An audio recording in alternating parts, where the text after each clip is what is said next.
Assalamualaikum warahmatullahi wabarakatuh. Perkenalkan, nama saya Yeni Aprila. Saya adalah calon guru penggerak angkatan 11 Kabupaten Oku, Sumatera Selatan. Hari ini saya berada di SD Negeri 12 Oku untuk melakukan wawancara bersama Kepala Sekolah SD Negeri 12 Oku. Assalamualaikum Ibu. Waalaikumsalam. Apa kabarnya Bu? Alhamdulillah sehat ini. Iya Bu, kedatangan saya kemari ini yang pertama adalah silaturahmi Ibu. Ya. Yang kedua, saya ingin berbincang-bincang dengan Ibu seputar masalah pengambilan keputusan berbasis nilai-nilai kebajikan sebagai pemimpin Bu. Oh siap. Iya. Bincang-bincang sedikit ini tentang menyangkut dilema etika Bu. Dilema etika sebagai seorang pemimpin kepala sekolah dalam lingkup sekolah atau masalah-masalah yang terjadi dalam sekolahnya. Bisa kita mulai Bu? Mulai bisa? Iya. Selama ini bagaimana Ibu dapat mengidentifikasi kasus-kasus yang dari sudut pandang moral dan hukum Bu? Iya. Untuk kasus masalah melanggar hukum atau moral, tentu saja adanya benar lawan salah ya Bu ini. Ini adalah suatu rujukan moral. Namun jika masih dikatakan benar, lawan benar, maka masalah tersebut termasuk dalam kategori yaitu adalah dilema etika. Iya. Itu. Jadi ketika kita berhadapan dengan dilema etika antara benar dan benar, itu masih dalam kategori yang masih membingungkan sekali. Iya, ya. sangat membingungkan sekali antara dilema benar ya, lawan benar ya. antara benar melawan benar. Nah. Baiklah Bu, selama ini Bu, bagaimana Ibu menjalankan atau mengambil keputusan di sekolah Ibu ya, terutama untuk kasus-kasus di mana ada dua kepentingan ya Bu, yang sama-sama benar atau sama-sama mengandung nilai kebajikan Bu. Iya. Selama ini untuk dalam mengambil suatu keputusan di sekolah yang sama-sama mengandung nilai kebajikan, saya sebagai kepala sekolah akan melakukan suatu identifikasi terlebih dahulu terhadap kasus tersebut dari berbagai sudut pandang, kemudian menimbang secara matang mana yang benar dan keputusan tersebut tidak merugikan banyak orang. Ya. Jadi ketika Ibu akan mengambil keputusan itu, Ibu harus mempertimbangkan dulu. Jadi banyak aspek-aspek yang harus dipertimbangkan Bu ya. Kira-kira apakah merugikan banyak orang, sebuah pihak atau sebelah tidak? pihak. Ya. Iya benar sekali Bu. Kemudian Bu, langkah-langkah nih Bu, langkah-langkah atau prosedur seperti apa yang bisa Ibu lakukan selama ini? Iya. Langkah pertama yaitu menentukan penyebab permasalahan. Kemudian selanjutnya menentukan siapa saja yang terlibat. Kemudian kita langsung menanyakan kepada orang-orang yang terdekat. Selanjutnya kita berdiskusi kepada warga sekolah, yaitu guru, orang tua siswa, kepada murid ya. Kemudian kita membuat beberapa solusi tentang keputusan tersebut. Selanjutnya kita menimbangkan kembali dari berbagai sudut pandang. Kemudian kita baru mengambil suatu keputusan.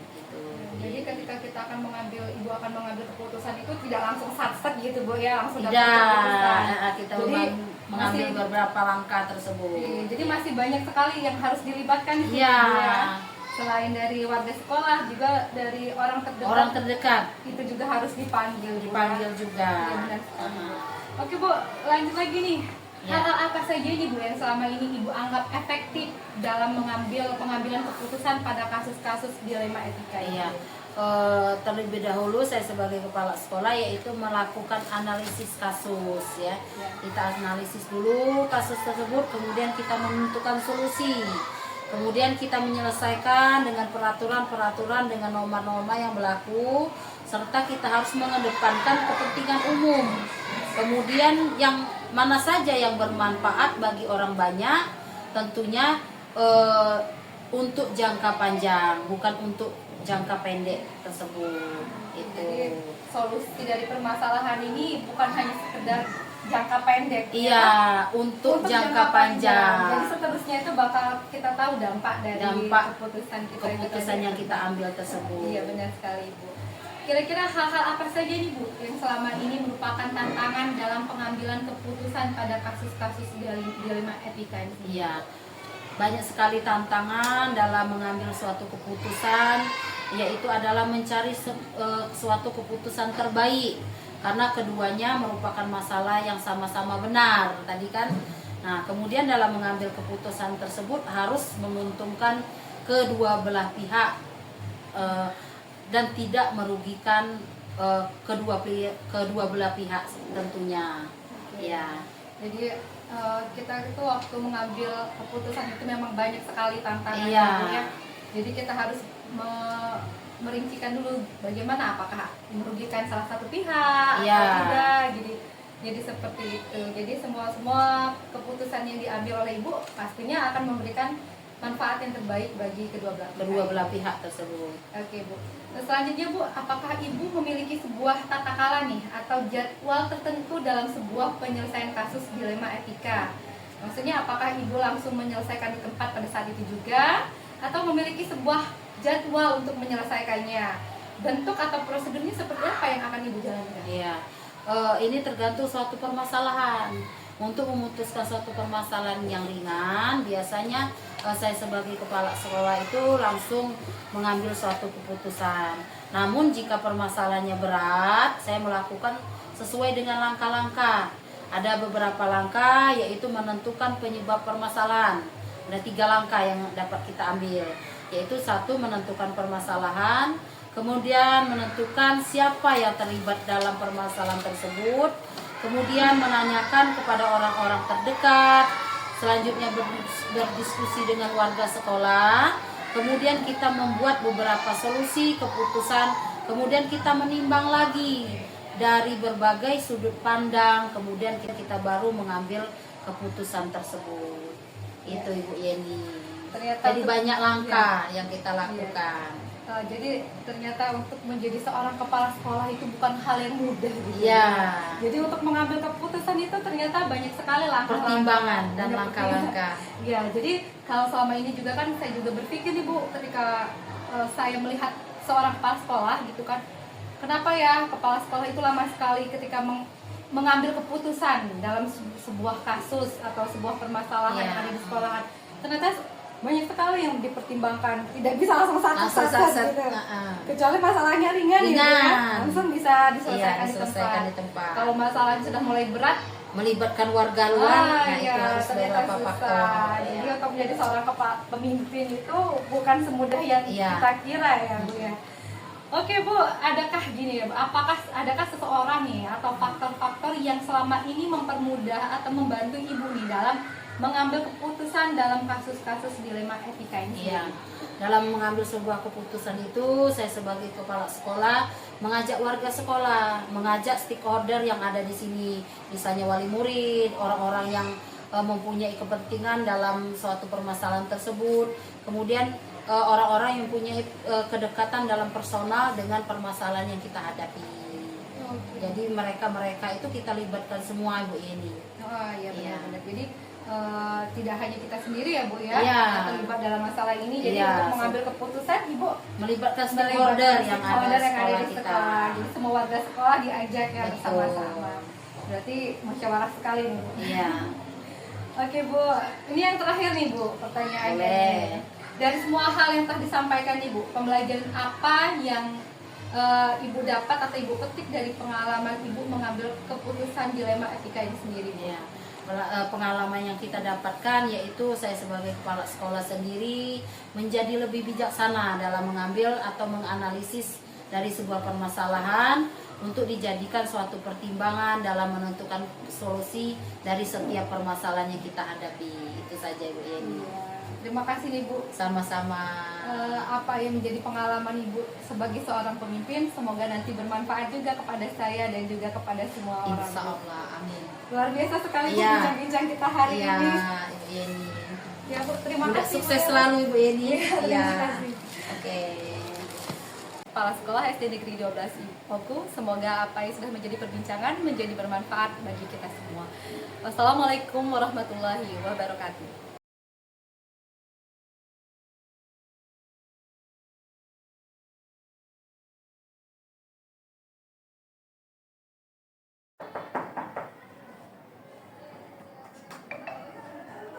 Assalamualaikum. Waalaikumsalam Bu.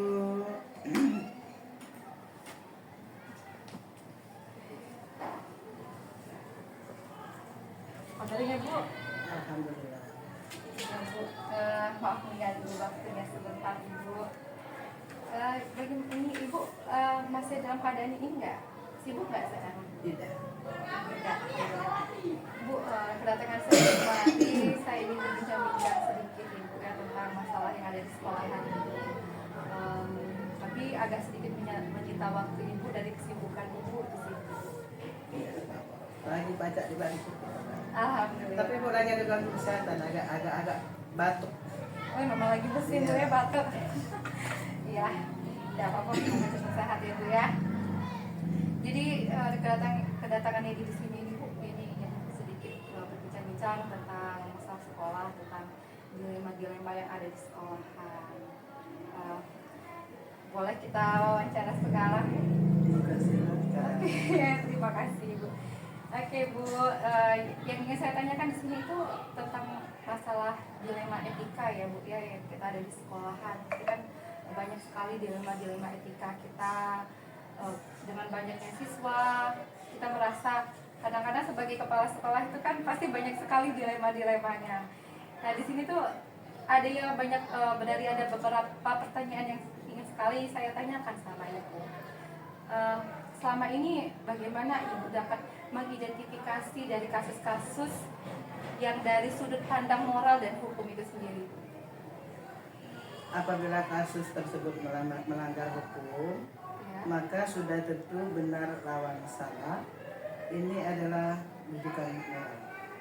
Ya, kalau benar lawan salah ya bu ya. Namun jika dikatakan masih bisa dikatakan benar lawan benar, maka masalah tersebut termasuk dari dilema etika. Iya. Itulah hal yang paling sulit terjadi nih ketika dilema etika antara benar lawan benar gitu ya bu ya. Tapi selama ini bagaimana ibu menjalankan pengambilan keputusan di sekolahan ibu, terutama untuk kasus-kasus di mana ada dua kepentingan yang sama-sama benar sama benar gitu bu, yang mengandung nilai kebajikan? Selama ini dalam pengambilan keputusan di sekolah yang sama-sama mengandung nilai kebajikan, saya akan melakukan identifikasi terlebih dahulu terhadap kasus tersebut dari berbagai sudut pandang, kemudian menimbang secara matang mana yang paling benar dan keputusan tersebut tidak merugikan banyak orang. Ya, jadi masalah itu harus ditimbang-timbang dulu, dipilih-pilih dulu ya bu ya, supaya tidak merugikan dari salah satu pihak seperti itu ya bu ya. Ternyata untuk dilema etika terasa sekali ya. Untuk selanjutnya bu, langkah-langkah atau prosedur seperti apa bu yang bisa ibu lakukan selama ini bu? Langkah-langkah yang dilakukan selama ini menentukan penyebab permasalahan, menentukan siapa saja yang terlibat, menanyakan kepada orang-orang terdekatnya, berdiskusi dengan warga sekolah, membuat beberapa solusi keputusan, menimbang lagi dari berbagai sudut pandang sebelum mengambil keputusan. Jadi sebelum mengambil keputusan ini banyak sekali pertimbangan-pertimbangan ya bu ya, mulai dari melihat siapa individunya, terus kemudian siapa saja yang terlibat. Untuk mengambil keputusan ternyata bukan hal yang sangat mudah. Kalau dulu saya berpikir bu, untuk mengambil keputusan itu sangat mudah sekali bu. Tidak, karena kita harus melibatkan stakeholder sekolah. Stakeholder harus dilibatkan dalam pengambilan keputusan. Ya, jadi kalau dari sudut pandang orang yang belum tahu tentang bagaimana cara mengambil keputusan itu bu, terkadang wah enak banget ya jadi kepala sekolah. Kenapa sih lama sekali ngambil keputusan? Ternyata banyak sekali yang harus dipertimbangkan. Oke bu, hal-hal apa saja nih bu yang selama ini ibu anggap efektif dalam mengambil keputusan pada kasus-kasus dilema etika ini sendiri? Saya terlebih dahulu melakukan analisis kasus, Ya. kemudian menentukan solusinya, menyesuaikan dengan peraturan dan norma yang berlaku, serta mengedepankan kepentingan umum dan bermanfaat bagi orang banyak dalam jangka panjang. Jadi sangat ini ya bu, dalam pengambilan keputusan itu kita ibu sendiri harus mempertimbangkan jangka panjangnya sendiri ya. Jadi nggak bisa asal-asalan, asal ngambil keputusan kayak gitu. Jadi Tidak boleh. jangka panjang panjangnya perlu harus dipertimbangkan juga. Kalau hal-hal apa saja nih Bu yang selama ini merupakan tantangan nih kalau ketika kita mengambil suatu keputusan itu kan pasti ada tantangan. Tantangan dalam mengambil keputusan pada kasus-kasus dilema etika ini sendiri. Tantangan dalam pengambilan keputusan adalah mencari keputusan terbaik karena keduanya merupakan masalah yang sama-sama benar. Dalam mengambil keputusan harus menguntungkan kedua belah pihak dan tidak merugikan salah satunya. Ya benar Bu ya. Jadi benar ya, ternyata kalau kita membuat keputusan itu harus ditimbang-timbang, dipilih-pilih sehingga tidak ada salah satu pihak yang dirugikan. Karena kan kita kan takut nih ngambil keputusan ya Bu ya, satu pihak dirugikan terus nanti udah cemberut ya. Takut tidak adil. Ya benar sekali.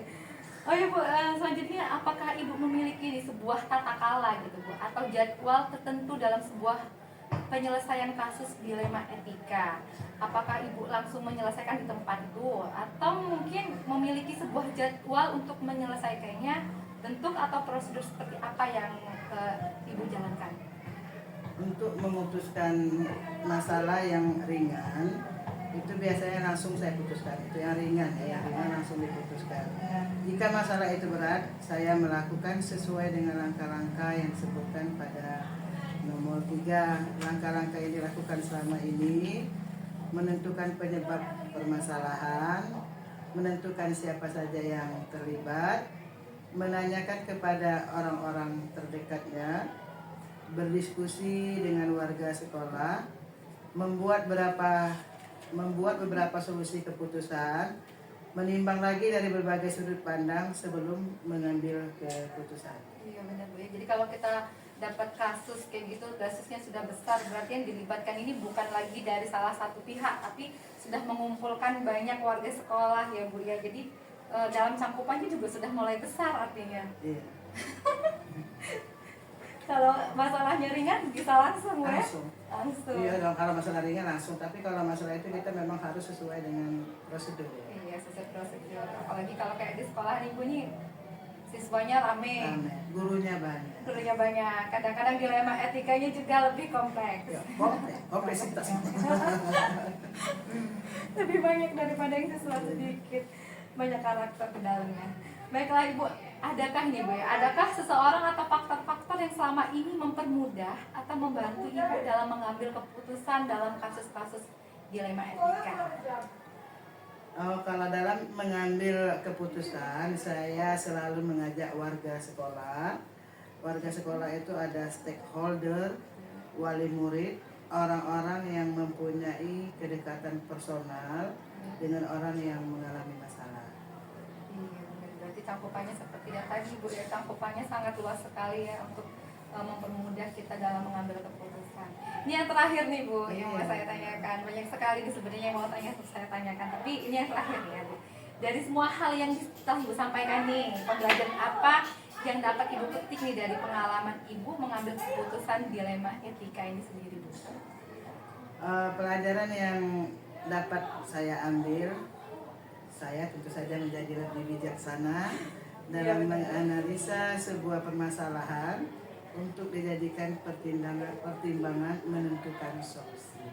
Ya Allah, alhamdulillah, luar biasa sekali Bu.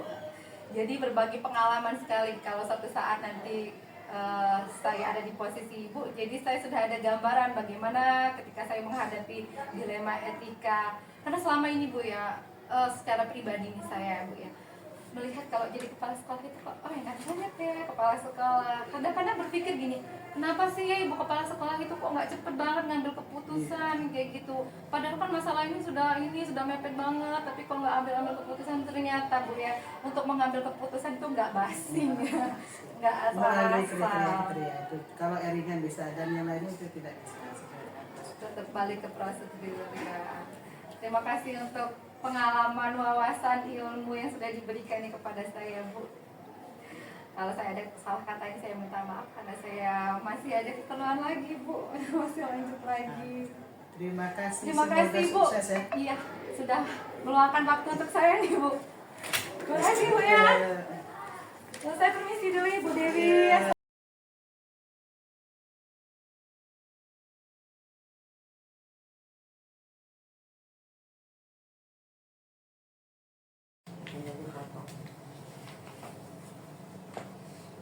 Assalamualaikum Bu.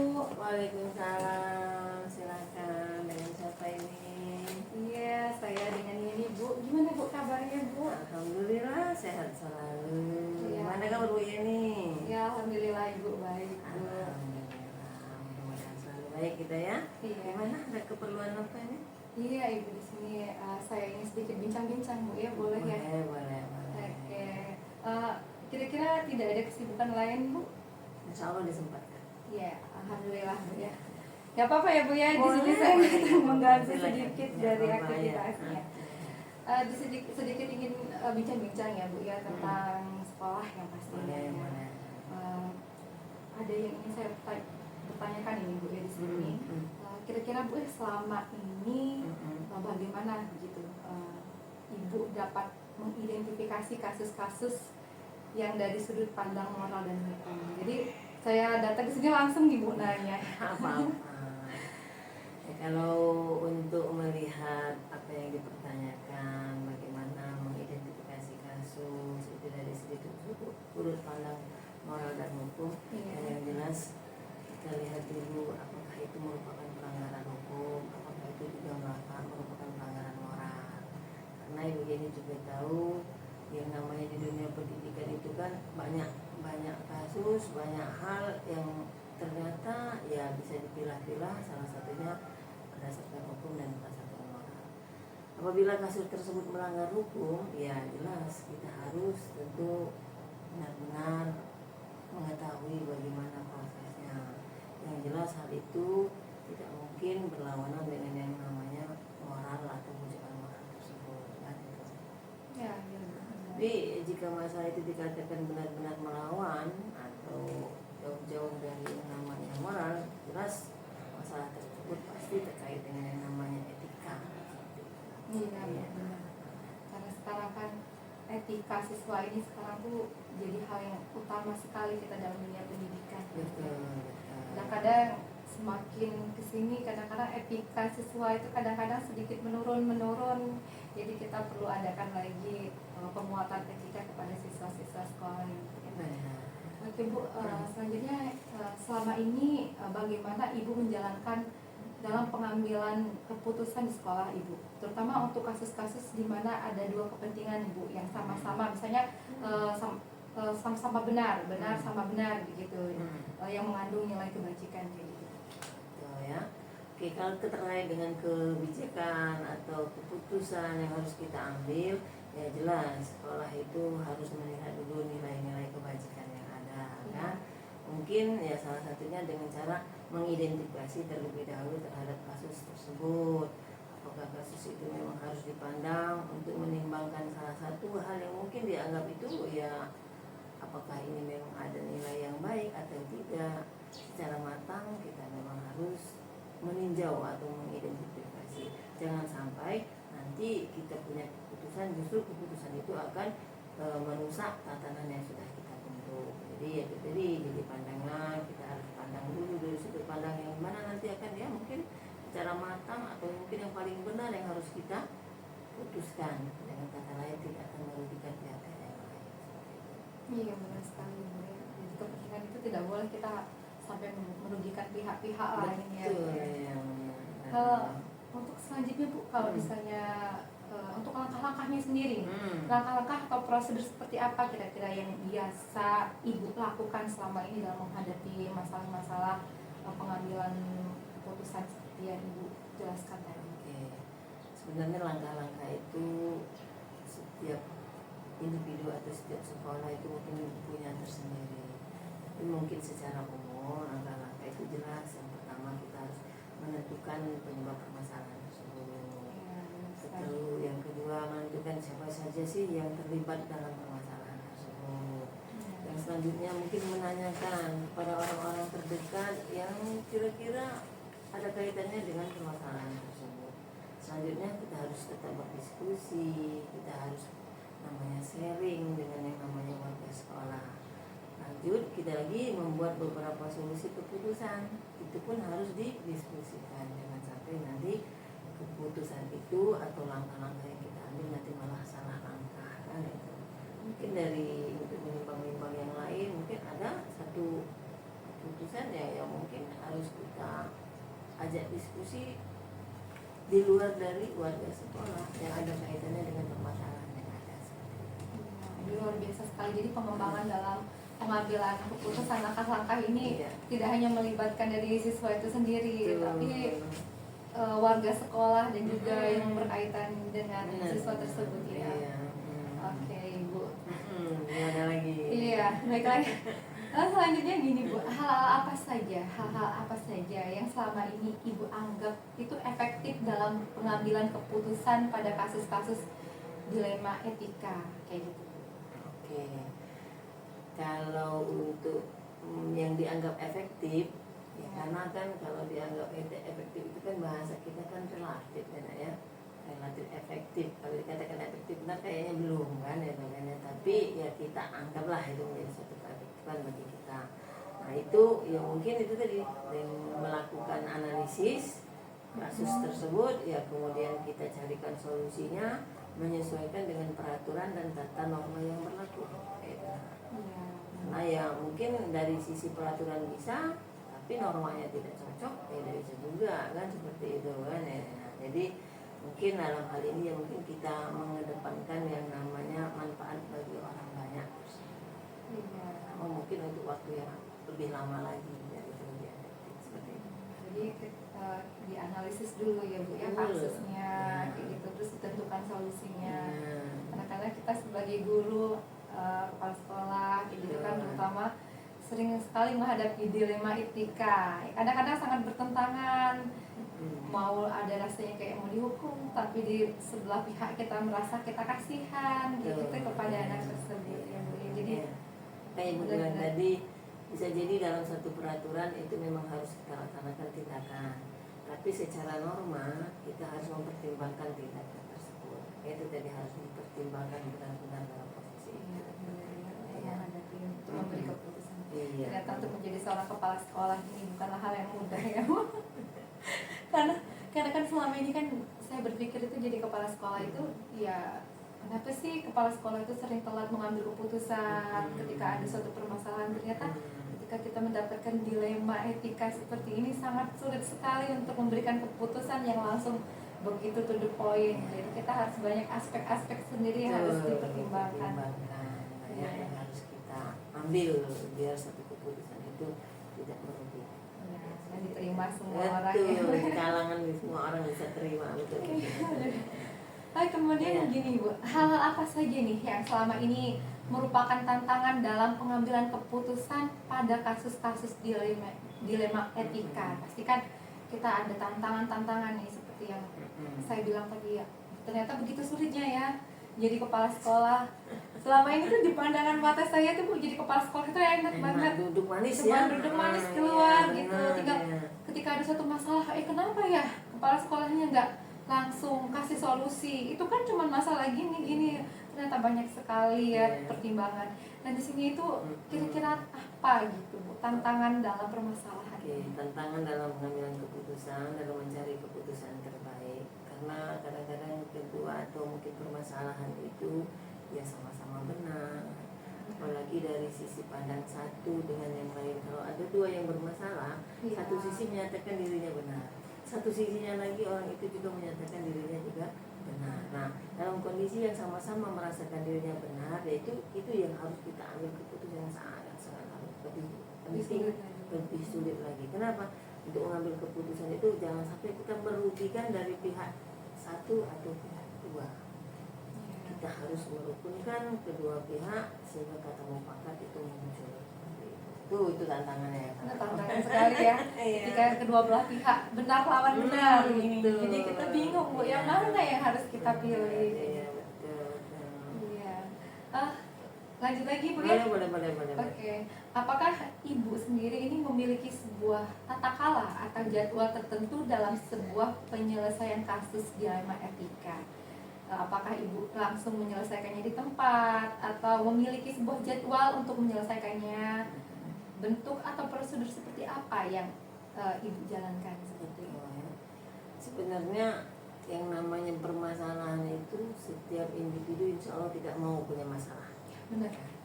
Tapi kalau sudah datang masalah, atau harus kita selesaikan, kan seperti itu. Nah kalau ditanya kapan terjadwal tata kalanya, itu udah dibuat dulu. Kalau sebenarnya kalau untuk masalah ibu tidak mau buat jadwal itu kan. Oh, iya. Ibu tidak mau buat jadwal itu. Karena nggak mau punya masalah. Iya, tapi karena kita hidup tidak mungkin yang namanya lepas dari masalah. Nah untuk itu biasanya kita untuk memutuskan masalah yang ringan biasanya langsung diputuskan. Walaupun mungkin ada beberapa teman atau yang pengelola sekolah yang kita ajak untuk berdiskusi tidak begitu panjang sehingga langsung kita buat keputusan. Nah jika masalah itu lumayan berat, yaitu kita harus melakukan langkah-langkah ya. Mungkin langkah-langkah yang kita ambil yaitu nyari dulu permasalahan apa sih, terus siapa sih yang jadi penyebab permasalahan ini apa, itu kan. Siapa yang terlibat di dalam permasalahan ini. Nah, Iya, terus benar. menanyakan kepada orang-orang yang mungkin tahu tentang permasalahan dan tidak lupa berdiskusi. Jangan sekali-sekali kita kalau hal yang berat itu memutuskan sendiri, karena sudut pandang sendiri itu akan lebih baik jika kita minta informasi dari yang lain, kan seperti itu. Iya, benar sekali. Jadi memang kita kan nggak mau ya Bu ya ada masalah. Kenapa? Jadi kita nggak perlu lah seharusnya ya harus menentukan kayak gitu. Tapi namanya sebuah sekolah kayak gitu, bahkan bukan sekolah, kadang-kadang kita pribadi juga sering sekali mengalami dilema etika seperti dalam anak sama anak sendiri sering dapat dilema etika, apalagi bagi peserta didik seperti ini. Ini luar biasa sekali. Penjelasannya sangat terperinci sekali. Iya, mudah-mudahan lah. Ini masih ada lagi nih. Boleh. Ibu, adakah seseorang atau faktor-faktor yang selama ini mempermudah atau membantu ibu dalam mengambil keputusan dalam kasus-kasus dilema etika? Oke, di sekolah. Ya, di sekolah. Kalau untuk adakah seseorang ataupun faktor-faktor yang selama ini yang mempermudah atau membantu saya melakukan suatu keputusan dalam meningkatkan masalah etika ini, ya mungkin itu tadi, kita yang namanya hidup tidak mungkin sendiri. Sosial. Iya, kita merupakan makhluk sosial. Nah untuk itu, selagi itu etika itu timbul karena kita punya sosial. Jadi penyelesaiannya juga dengan cara sosial, dengan cara kita mungkin kita berdiskusi dengan, kalau kayak sekolah kan ada tatanan, ada wakilnya, ada kesiswaan. Itu kalau itu masalah siswa kita bertanya dengan kesiswaan. Mungkin masalahnya di kelas kita turun lagi dengan yang namanya wali kelas lagi turun lagi dengan ketua kelas dan perangkat kelas. Akhirnya kan nantilah muncullah satu keputusan. Jadi itu mempermudah kita dalam membuat satu keputusan. Tidak semata-mata langsung kita plug to the point. Kadang-kadang yang kita pikirkan itu tidak sesuai dengan yang ada di lapangan. Jadi kalau kita ambil dari akar permasalahannya, insya Allah keputusannya akan maksimal. Jadi dari akar permasalahan. Iya. Kadang-kadang apa yang kita pikir itu baik belum tentu baik untuk orang lain. Iya, betul sekali. Oke Bu, ini yang terakhir nih Bu ya. Gimana?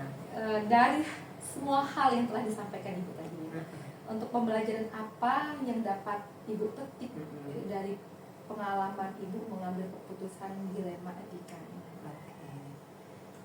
Yang namanya ilmu, pengalaman itu memang ilmu yang paling baik. Jadi teori mungkin banyak, ya kan?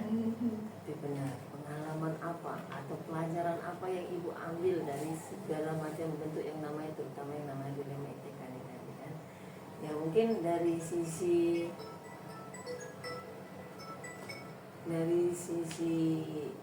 saya dalam mengambil kebijakan itu ya sangat lumayan dalam menganalisa sebuah masalah itu, akan mempertimbangkan bagaimana menjadi solusi yang terbaik seperti itu, ya kan? Karena kalau tidak akhir dari yang namanya kita membuat keputusan itu kan akan membuat yang namanya solusi.